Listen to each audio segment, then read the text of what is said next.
मेरे प्यारे भाइयों एवं बहनों, हम अपने यूट्यूब चैनल पर आप सभी का दिल से स्वागत करते हैं।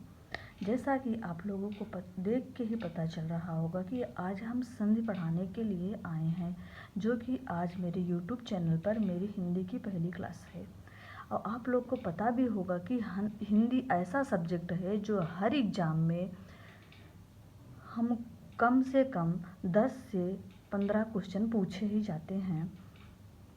और आज हम हिंदी के ही संधि को लेकर पढ़ाने के लिए आप लोगों के पास उपस्थित हुए हैं। हिंदी के हर टॉपिक को हम आप लोग को ट्रिक से पढ़ाएंगे, ताकि परीक्षा हाल में आपकी समय की भी बचत हो जाए और आप क्वेश्चन को देखते ही यूँ चुटकियों में हल कर लेंगे।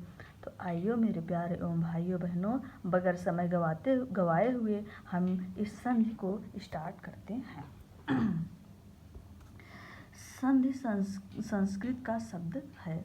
कभी कभी क्वेश्चन में पूछ लिया जाता है कि संधि किस भाषा का शब्द है, तो संधि संस्कृत भाषा का शब्द है। दो वर्णों के मेल से होने वाले विकार को संधि कहते हैं। जब दो वर्णों से, यानी कि वर्णों में जैसे अगर हम आ के बाद आ हुआ या का के बाद का हुआ, इसको वर्ण कहते हैं। यदि वर्णों के मेल से कोई विकार उत्पन्न हो रहा है, कोई बदलाव हो रहा है, तो वहाँ संधि होगी। और मेरे प्यारे भाइयों एवं बहनों, सबसे ज़्यादा ध्यान देने की ज़रूरत ये है कि यदि शब्दों के मेल से वहाँ विकार उत्पन्न हो तो वहाँ समास होगा। जैसे कि मान लो हम अगर कह दें कि महेंद्र, या हम दे दें विद्यालय, या कोई भी ऐसा दे रहे हैं, तो यहाँ पर हमें तोड़ने पर देखेंगे कि जैसे हो गया, यहाँ पे ही हम देख लें तो यहाँ आ धन आ वर्ण है, तो मिला के बड़ा आ हुआ है, जो कि यहाँ पे विकार उत्पन्न हुआ भी है, तो किसके द्वारा? वर्णों के द्वारा। तो यहाँ हो गई संधि। जब शब्दों के मेल से उत्पन्न होगा तो वहाँ पे समास होगा। जैसे शब्द में यथा हम ले लिए और शक्ति, दो शब्द हैं और उसको हम अलग अलग रख देते हैं, लेकिन जब मिला के उसका वाक्य बनाते हैं तो हो जाएगा यथा शक्ति, तो वहाँ पे समास हो जाएगा। आइए हम शुरू करते हैं। संधि के प्रकार। वर्णों के आधार पर संधि के 3 भेद होते हैं। स्वर संधि, जहाँ पे स्वर के बाद स्वर ही आएंगे। व्यंजन संधि, जहाँ व्यंजन प्लस व्यंजन के बाद, व्यंजन मतलब स्वर क्या होता है आप सबको पता है, आ से लेकर आ तक के स्वर होते हैं। व्यंजन का से लेकर ज्ञा तक होते हैं। यदि स्वर में क्या होगा कि आपको आ से लेके आ तक के ही वर्ण देखने को मिलेंगे, जबकि व्यंजन में ऐसा नहीं होगा। व्यंजन में पहले आपको व्यंजन मिलेंगे, जैसे कि का से लेके ज्ञा तक कोई वर्ण मिलेगा, उसके बाद स्वर या व्यंजन के कोई वर्ण मिलेंगे। और तीसरा होगा विसर्ग संधि। विसर्ग में संधि क्या होता है कि आपको ज़्यादातर विसर्ग देखते ही आप पहचान जाएंगे, जो कि विसर्ग की चिन्ह ये होता है। उसके बाद स्वर या व्यंजन आएंगे। स्वर संधि। अब हम सबसे पहले स्वर संधि के बारे में बात करते हैं, और आज जो मेरा पूरा का पूरा टॉपिक है वो है स्वर संधि से। क्योंकि अभी मेरा नया चैनल है दोस्तों, बड़ा वीडियो डालने में मुझे थोड़ी सी दिक्कतें हो रही हैं। जल्दी से जल्दी आप लोग सब्सक्राइब करके, अगर सब्सक्राइबर हो जाएंगे तो हम जल्द से जल्द बोर्ड पर पढ़ाएंगे। अभी हमको थोड़ी दिक्कतें हो रही हैं। स्वर संधि। स्वर संधि के 5 भेद होते हैं। दीर्घ, गुण, वृद्धि, यड़, आयात। आप लोग को डरने की कोई ज़रूरत नहीं है। ये सब चीज़ें अभी तो हम आपको इसलिए समझा रहे हैं कि आप इसके बारे में पहले जान लें, फिर हम संधि भी बताएंगे और उसके ट्रिक भी बताएंगे। दीर्घ स्वर संधि। नियम। 2 सवर्ण। सवर्ण मतलब कि समान वर्ण। जैसे मैं बोलूँ आ के बाद आ ही है तो समान वर्ण, यानी आ ही हुआ। ई के बाद ई हुआ तो ई ही हुआ, समान वर्ण। यानी कि समान वर्ण में ऐसे 2 वर्ण हो जो समान हो, तो समान वर्ण को मिलकर दीर्घ स्वर संधि होगा। इसका नियम हम सबसे पहले पढ़ते हैं। यदि आ ई ऊ और री के बाद पुनः यही, यानी आ प्लस आ आए तो बड़ा आ, ई प्लस ई आए तो बड़ी ई, ऊ प्लस ऊ आए तो यहाँ पर दीर्घ स्वर संधि होगा। ट्रिक। अब देखिए ये तो नियम था, आप लोग नियम जान गए हैं। अब मैं इसके ट्रिक के बारे में बताती हूँ। जहाँ पर भी बड़ा आ, बड़ी ऊ, बड़ा री दिखे वहाँ पर दीर्घ संधि होता है। ध्यान देने की ये ज़रूरत है कि जो ट्रिक हम लगाएंगे वो हमेशा बीच में ही देखने को मिलेंगे। जैसे विद्यालय, विद्याधन आलय तोड़ने पर होगा। अगर देखा जाए तो यहाँ पर बड़ा आ हमको देखने को मिल रहा है। इसका मतलब कि बगैर हम देख पेपर में एग्जाम हॉल में देखते ही हम तुरंत मार देंगे कि यहाँ पे बड़ा आ यानी कि विद्याधन आलय। पहली बात तो स्वर भी दिखा रहा साथ में और बड़ा आ भी दिखा रहा, तो यहाँ हम आँख मूंद के दीर्घ स्वर संधि मार के आएंगे। आइए हम इसके दूसरे एग्जाम्पल पर चलते हैं। जैसे शिवालय, शिव प्लस आलय, यहाँ पे आप ध्यान देंगे तो बड़ा आ देखने को आपको मिल रहा होगा। इसका मतलब यहाँ भी दीर्घ स्वर संधि ही है।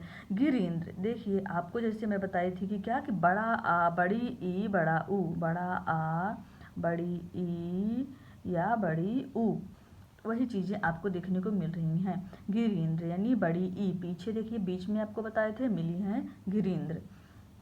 अब आप आ जाइए भानुदय, यहाँ पे भी बड़ा ऊ आपको देखने को मिला, वो भी बीच में, भानु प्लस उदय बड़ा ऊ। ये तो मेरे दीर्घ स्वर संधि के उदाहरण थे। आप लोग आप जरूर कमेंट में बताइएगा कि मेरी क्लास कैसी लगी। अब स्वर संधि के ही दूसरे नाम में आता है गुण संधि। इसके सबसे पहले हम आप लोग को नियम बताएंगे और उसके बाद ट्रिक बताएंगे। नियम में जैसे आप लोग देख रहे हैं कि आ या आ के बाद यदि बड़ी ई यानी छोटी ई, बड़ी ई, छोटा ऊ, बड़ा ऊ और री आए तो गुण स्वर संधि होगी। जैसे अब हम आपको ट्रिक बताएंगे। इसकी ट्रिक क्या होगी, आपको कुछ भी ध्यान नहीं देना। अगर नियम नहीं याद है तो कोई बात नहीं, आपको कुछ भी ध्यान नहीं देना। सबसे पहले आप ट्रिक ध्यान दें। जहाँ भी ऐसी मात्रा ए मात्राएं दिखिए आप तुरंत जान जाइए कि वहाँ पर कुछ नहीं गुण संधि है। जैसे देवेंद्र, एक ही मात्रा आपको दिखी, हाँ। महेंद्र, एक ही मात्रा दिखी। महोज, देखो ऐसे मात्रा दिख रही कि नहीं, बस एक पाई आपको ध्यान देनी है कि जो ऐसे करके यहाँ पे पाई देखनी है सिर्फ, बस आपको मात्रा पे ध्यान नहीं देना। आपको आंख मूंद के वहाँ पर गुण संधि लगाना है। अभी हम गन्ने खेत में लगाते हैं तो कैसा गन्ना खड़ा होता है, ऐसे तो रहता है ना, एक ही मात्रा यानी गुड़। गुड़ किससे बनता है, गन्ने से, तो क्या हो गया गुड़ संधि। अब आइए आपको हम वृद्धि संधि के बारे में बताते हैं, जो कि इसका तीसरा भेद है।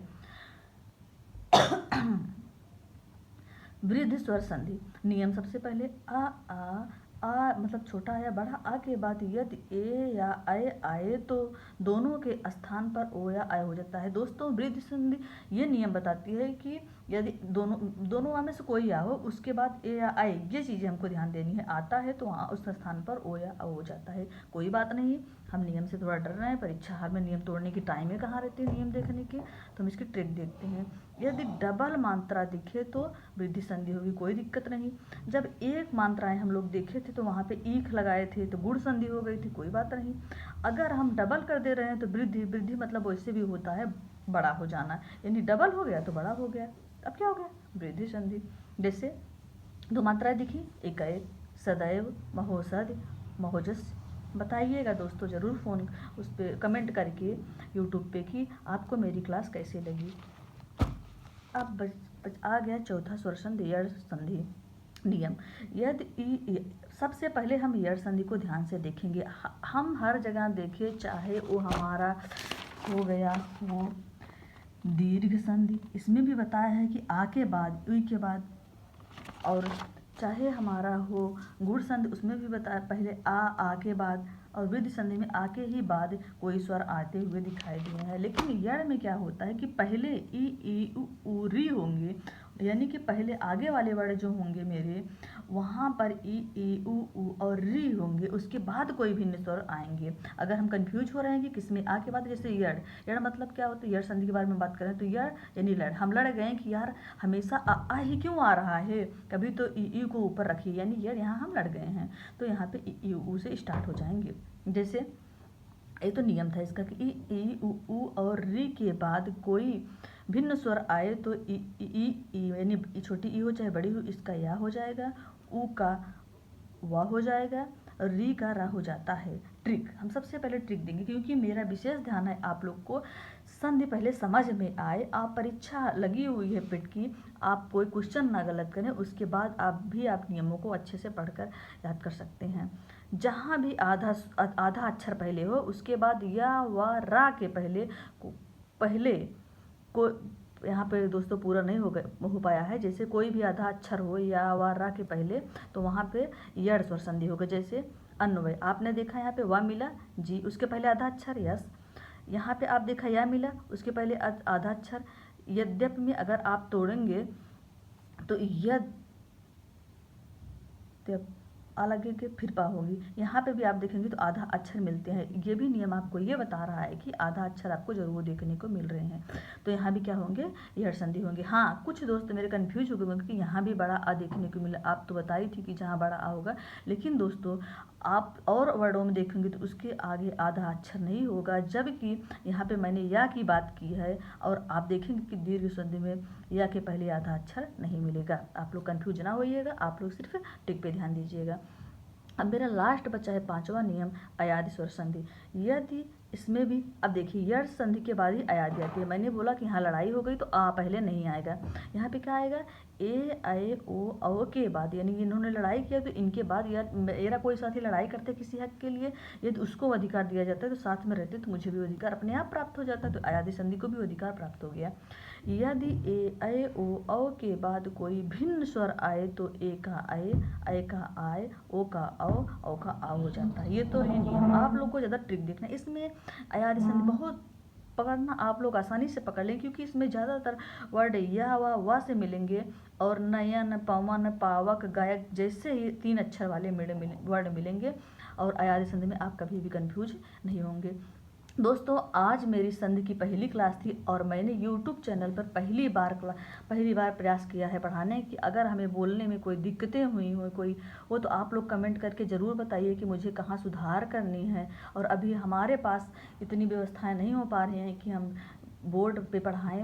अब मेरे जैसे सब्सक्राइबर हो जाते हैं, आप लोग प्लीज़ ज़्यादा से ज़्यादा लोगों को मेरी क्लास शेयर कीजिए, ताकि मेरे जैसे ही सब्सक्राइबर हो जाएं। और मैं कोशिश करूँगी कि आप लोगों को जल्द से ही जल्द बोर्ड पर पढ़ाऊँगी और अच्छे से समझ में आएगा। मुझे पता है कि आप लोग को थोड़ा सी दिक्कतें ज़रूर होंगी इस क्लास में। थैंक यू दोस्तों।